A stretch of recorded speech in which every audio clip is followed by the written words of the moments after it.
just noticing this part here, it's had some sort of penetration through the trays here before, maybe an old aircon. We're getting a lot of rust starting to form here. And over here as well, it's had patches that this is also dinted in and starting to rust out the side here as well.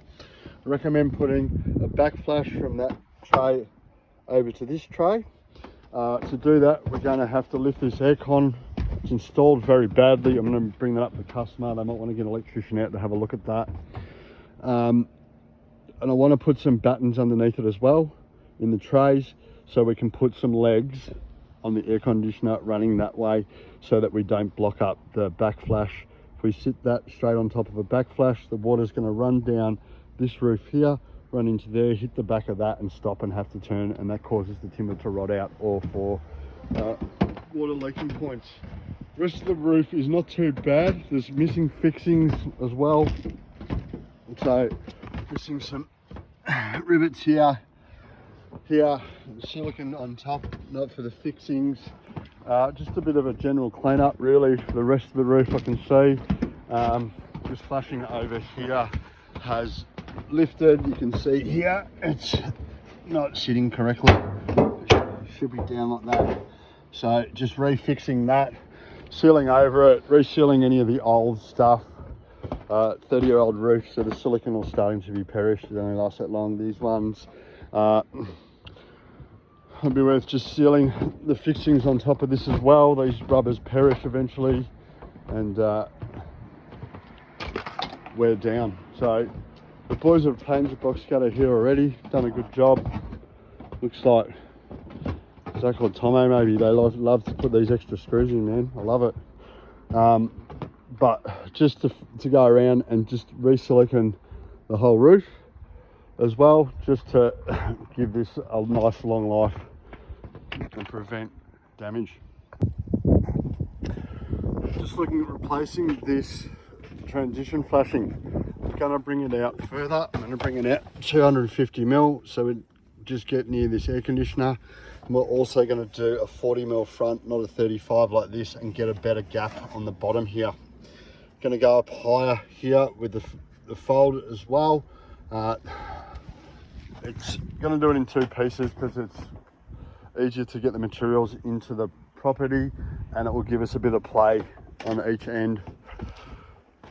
I've just had a flashing return that we're going to have to check in for, and this has been siliconed together, which we're going to have to pull apart to be able to get this out properly. We'll have to pull off the end capping. The batten is fairly low, but should be in the right position. Might have to lift it. We want to have a check under here of the timber work for the customer. They're a bit concerned that there's a structural beam through here and that the leak that's come through has caused damage to it. So what we can see from the top, we'll have a look at. Just going to check and clean out all the trays too. Clean out all the trays, and we'll chuck a bit off liquid flash down there just to seal it up and give this roof some longer life. Just having a look above the corner that's leaking, taking this flashing off just to have a look under it. We're not getting any water coming in from the edge of this flashing, but the way this is finished off is a bit funny. The other side had a similar problem and it's been done properly now. So if you look under here, it's collecting debris.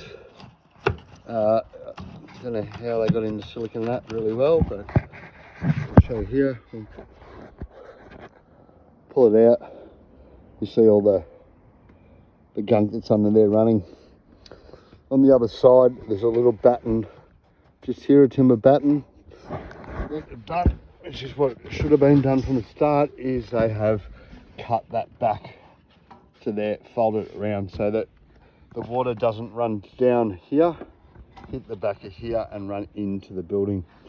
That flashing there will be behind the fold on the sheet that's folded up. That'll be around here somewhere and running in under there. Some of these trays are holding water as well. Just lifted a few of these tabs. You can see there the watermarks. But I've lifted under and had a look, and I can't find any damage under there. They're not folded up. You can't really see under there. They're not folded up as nice as I like them. There's a little bit of an angle, and I can feel dirt running over the side, which can siphon the water back up. So I'll be recommending replacing this transition flashing, similar to the other side, cutting that end off, bringing it out a bit further so that the water is harder to get under, because when you fold these trays up, they do tend to cause a little dent at the end that holds water.